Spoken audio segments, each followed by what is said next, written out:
Students, आज हम start करेंगे relations and functions chapter number 1 of class 12th mathematics. तो क्लासिफिकेशन ऑफ रिलेशंस में रिफ्लेक्सिव रिलेशन, सिमेट्रिक रिलेशन और ट्रांजिटिव रिलेशन में हम इस वीडियो में टॉपिक करेंगे reflexive relation. Clear?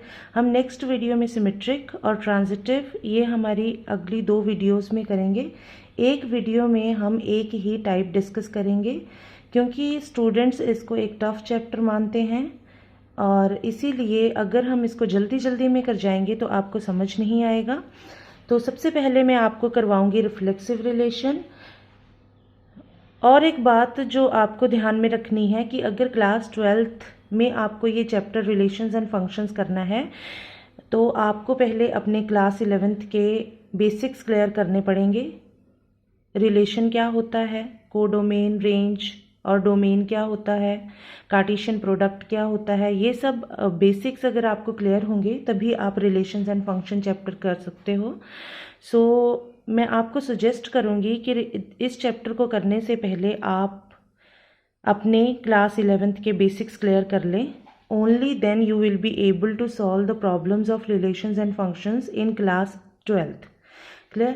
So first one is reflexive relation. Definition क्या है इसकी? A relation R in the set A is said to be reflexive if A is related to A. A is related to A for all A belonging to the A, that is A belongs to R for all A belongs to ए। कि जितने भी A में elements हैं, capital set ए में जितने भी elements हैं वो उसका अपने साथ ही ऑर्डर्ड पेयर होना चाहिए और वो रिलेशन आर में प्रेजेंट होना चाहिए। क्लियर? इसको मैं आपको एक एग्जाम्पल से क्लियर करवा देती हूँ। जैसे हम एक एग्जाम्पल ले लेते हैं। सपोज करो example number 1, A is equal to 1 2 3 और इसमें हम एक रिलेशन कंसीडर कर लेते हैं।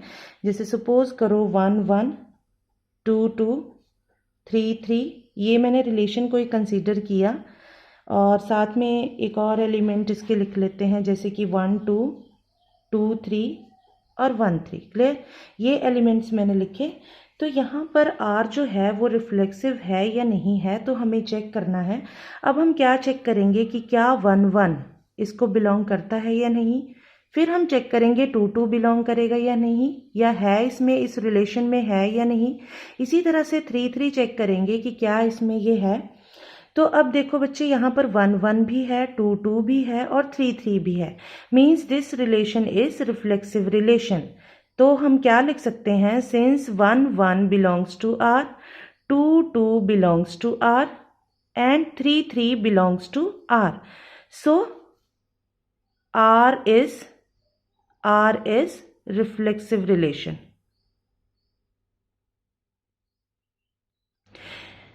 मेरे बोलने का मतलब है कि जैसे 1 1 भी रिलेशन में होना चाहिए, 2 2 भी रिलेशन में होना चाहिए और 3 3 भी रिलेशन में होना चाहिए।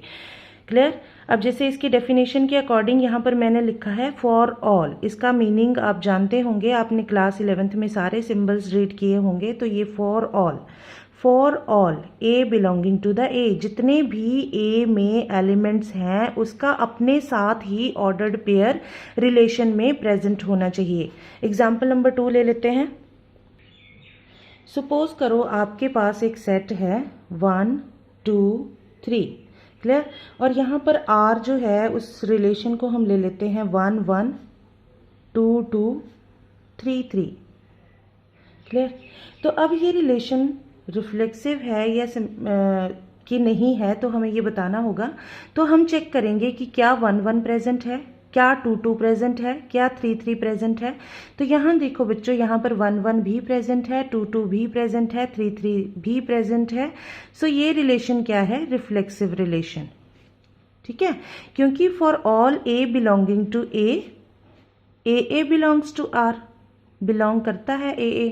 क्लियर? इसी तरह से अब हम एग्जाम्पल नंबर 3 करेंगे। तो एग्जाम्पल नंबर 3 में जैसे सपोज करो आपके पास एक सेट है 1 2 3 और इसमें हम एक रिलेशन कंसीडर करते हैं जैसे कि 1 2 2 1। क्लियर। ये रिलेशन हमने कंसीडर कर लिया। अब हमें चेक करना है कि क्या ये रिफ्लेक्सिव है या नहीं है। तो देखो बच्चों, ना तो इसमें 1 1 बिलोंग करेगा, डजंट बिलोंग्स टू आर, ना इसमें 2 2 बिलोंग कर रहा है, और ना ही इसमें 3 3 बिलोंग कर रहा है। ठीक है, तो अब ये ए इसकी डेफिनेशन के अकॉर्डिंग क्या होना चाहिए, ए बिलोंग करना चाहिए आर को। अगर मैं ए की वैल्यू 1 ले लेती हूँ तो 1 1 यहाँ रिलेशन में नहीं है। अगर मैं ए की वैल्यू 2 ले लेती हूँ तो 2 2 भी रिलेशन में नहीं है। अगर मैं ए की वैल्यू 3 ले लेती हूँ तो 3 3 भी रिलेशन में नहीं है। So this relation is not reflexive. Clear. एक और एग्जाम्पल करते हैं, एग्जाम्पल नंबर 4। एग्जाम्पल नंबर 4 में हम एक और सेट ले लेते हैं। Suppose 1 2 3 4 up to so on 13 14, ये सारे नंबर हैं इसमें। और एक रिलेशन ले लेते हैं, जैसे कि हमने लिया x y such that 3x minus y is equal to 0। तो यहाँ पर अब इसको हम इसके सारे एलिमेंट्स लिख लेते हैं, एक्स वाई में कौन कौन से एलिमेंट्स आएंगे। अगर मैं x की वैल्यू 1 सपोज कर लूँ, ठीक है, तो यहाँ पर 1 पुट करने पर 3 1 ज़ा 3 माइनस वाई, तो ये y दूसरी साइड गया, 3 आ जाएगी वैल्यू, 1 3 आएगा। इसी तरह से अगर मैं x की वैल्यू 2 पुट करूँ तो 3 2 ज़ा 6 आएगा, और अगर x की वैल्यू 3 पुट करूँ तो मेरे पास क्या आएगा, 9 आएगा, और अगर 4 पुट करूँ तो क्या आएगा, 12 आएगा।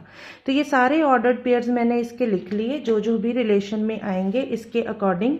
अब हमें चेक करना है कि क्या ये रिफ्लेक्सिव है या नहीं। तो रिफ्लेक्सिव के लिए अब देखो, इसमें ना तो 1 1 है, ना ही 2 2 है, 3 3 4 4 अप टू सो ऑन 14 14 तक कोई भी एलिमेंट प्रेजेंट नहीं है।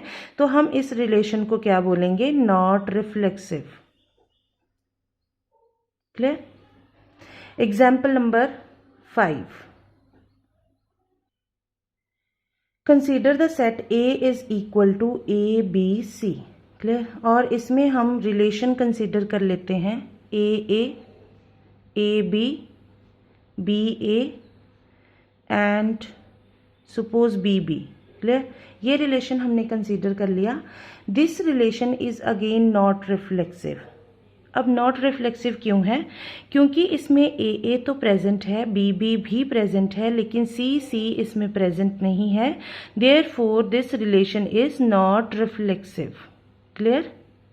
Because c doesn't belongs to R. Clear. तो ये थे बच्चे रिफ्लेक्सिव रिलेशन। क्या होता है रिफ्लेक्सिव रिलेशन की डेफिनेशन क्या है, एग्जाम्पल के थ्रू मैंने आपको करवाया, और आई होप कि आपको रिफ्लेक्सिव रिलेशन समझ आ गया होगा। तो नेक्स्ट वीडियो में हम करेंगे सिमेट्रिक रिलेशन।